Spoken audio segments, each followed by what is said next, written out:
நிதி உதவி செய்ய வேண்டும் என்று கேட்டு விடைபெறுகின்றேன். நன்றி வணக்கம். Thank you. कुमारी कंगना राउत.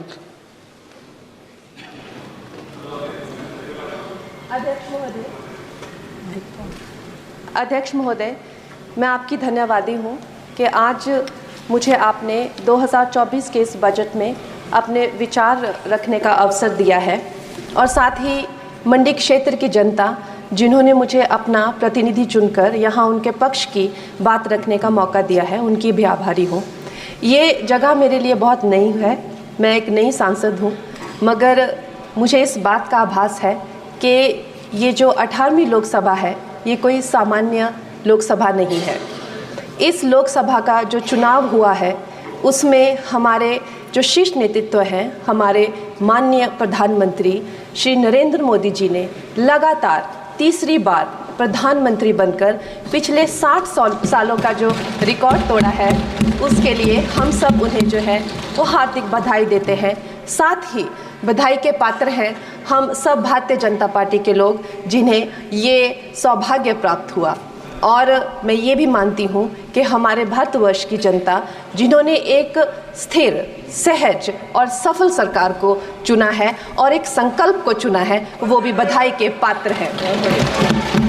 महोदय जी, हम सब जानते हैं कि आज से 10 साल पहले हमारे देश की अर्थव्यवस्था का क्या हाल था.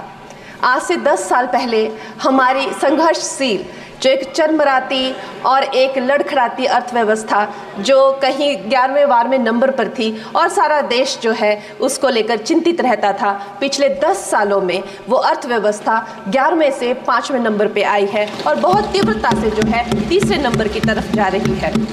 ये जो 2024 का बजट है ये सब वर्गों को जो है वो शक्ति प्रदान करने वाला बजट है.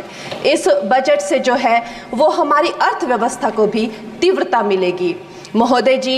और जो हमारा 2047 का जो संकल्प है कि विकसित भारत का जो संकल्प है, हम प्रथम इकोनॉमी बनेंगे, वो भी इस बजट से हम पूरी उम्मीद है एक कदम हम उस संकल्प के जो है वो करीब जाएंगे. महोदय जी, पिछले साल हमारे हिमाचल प्रदेश में एक बहुत बड़ा प्राकृतिक संकट आया, एक बहुत बड़ी बाढ़ आई जिससे ना जाने कितने जन, धन, पशु, ज़मीन की हमारे लोगों को जो है वो हानि हो गई. लेकिन दुख की बात यह है कि अभी भी हमारा हिमाचल प्रदेश जो है उस त्रासदी के प्रभाव से जो है उसके प्रभाव से उसकी हानि से बाहर नहीं आ पा रहा है. और उसका जो मूल कारण है वो है वहाँ की जो कांग्रेस की सरकार है, उनका जो लापरवाही है और उनकी जो भ्रष्टाचार नीतियां हैं. आज भी हमारे लोग जो हैं उस बाढ़ के प्रभाव से जो पीड़ित हैं. मैं आदरणीय और माननीय हमारी जो वित्त मंत्री हैं श्रीमती सीतारमण जी का मैं आभार व्यक्त करती हूं कि उन्होंने हमारी हिमाचल की जनता के लिए जो है एक स्पेशल रिलीफ फंड की जो घोषणा की है. हम सब हिमाचल वासियों की तरफ से हम आपका अभिनंदन करते हैं और हम आपका आभार प्रकट करते हैं. महोदय जी, मुझे ये जान के और आपको बताकर इस बात की खुशी भी होती है और खेद भी होता है कि जितना काम पिछले 10 वर्षों में हमारी भारतीय जनता पार्टी ने हिमाचल प्रदेश में किया है वो उतना काम हमारे आज़ादी के बाद 60 सालों में भी हिमाचल प्रदेश में नहीं हुआ था.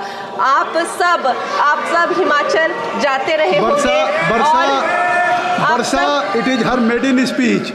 आप सब Himachal Varsha, it is her maiden speech. Kindly आप सब हिमाचल जाते रहे होंगे और आप सब ने देखा होगा कि वहाँ पर जो है आज से आज़ादी के 60 साल तक सिर्फ कुछ रोड्स बने थे और वो भी हमारे माननीय जो पूर्व प्रधानमंत्री अटल बिहारी जी रहे हैं, उन्होंने अपने कार्यकाल में जो है वो ग्रामीण प्रधानमंत्री सड़क योजना के अंतर्गत वो रोड बनाए थे. लेकिन पिछले 10 वर्षों में प्रधानमंत्री नरेंद्र मोदी जी की सरकार ने हमारे क्षेत्र को जो है एम्स, IIIT, IIM जैसे वैश्विक स्तर के जो है वो संस्थान दिए हैं और वंदे भारत जैसी ट्रेन को हमारे हिमाचल में पहुंचाया है.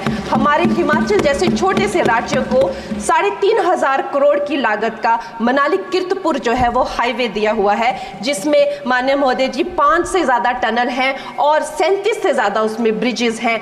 ऐसे वैश्विक स्तर की जो है हमें इंफ्रास्ट्रक्चर वहाँ पे मिली है और साथ ही पूरे देश के लिए जो एक बहुत ही अद्भुत इंफ्रास्ट्रक्चर मार्बल है, जैसे कि हमारी अटल टनल 9 किलोमीटर की जो वो अटल टनल है, विश्व की सबसे लंबी टनल है और वो एक सिंगल ट्यूब हाईवे जो है वो पूरे विश्व के लिए जो है एक बहुत बड़ा उदाहरण है। और उसके साथ ही 11,000 करोड़ के हाइडल प्रोजेक्ट्स हमारे हिमाचल प्रदेश को दिए हैं। अगर मैं ये सूची यहाँ पे रखूँ तो शायद आप लोगों का बहुत वक्त जो है इसमें लग जाए, लेकिन लाखों लाभार्थी जो है वो चाहे मुफ्त राशन हो, चाहे पीएम की जो है वो मकान हो या आयुष्मान हो। हमारा हिमाचल प्रदेश एक ऐसे राज्य है जो पूरी तरह से शौच फ्री है और वहाँ घर घर में जो है वो गैस चूल्हे का कनेक्शन लगा है। एक भी माता, एक भी बहन गैस चूल्हे के कनेक्शन के बिना नहीं है। और मेरा ये जो सौभाग्य है 18वीं लोकसभा में, महोदय जी, मेरा ये सौभाग्य है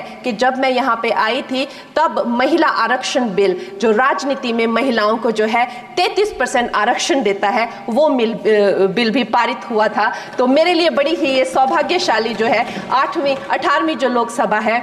और मैं ये कहना चाहूँगी कि ये जो बिल है ये अवश्य ही एम्प्लॉयमेंट हो या चाहे स्टार्टअप इनोवेशंस हो, चाहे हमारे गरीब और मिडिल क्लास को टैक्स रिलैक्सेशन हो या हमारे जो अन्नदाता किसान हो उन पे फोकस हो। ये मैं इसे होलसम बजट कहती हूँ। और मेरी एक प्रार्थना रहेगी हमारे सरकार से कि हमारे मंडी क्षेत्र में अगर एक इंटरनेशनल एयरपोर्ट हो तो अवश्य ही हमारी जनता का टूरिज्म की दृष्टि से बहुत कल्याण होगा।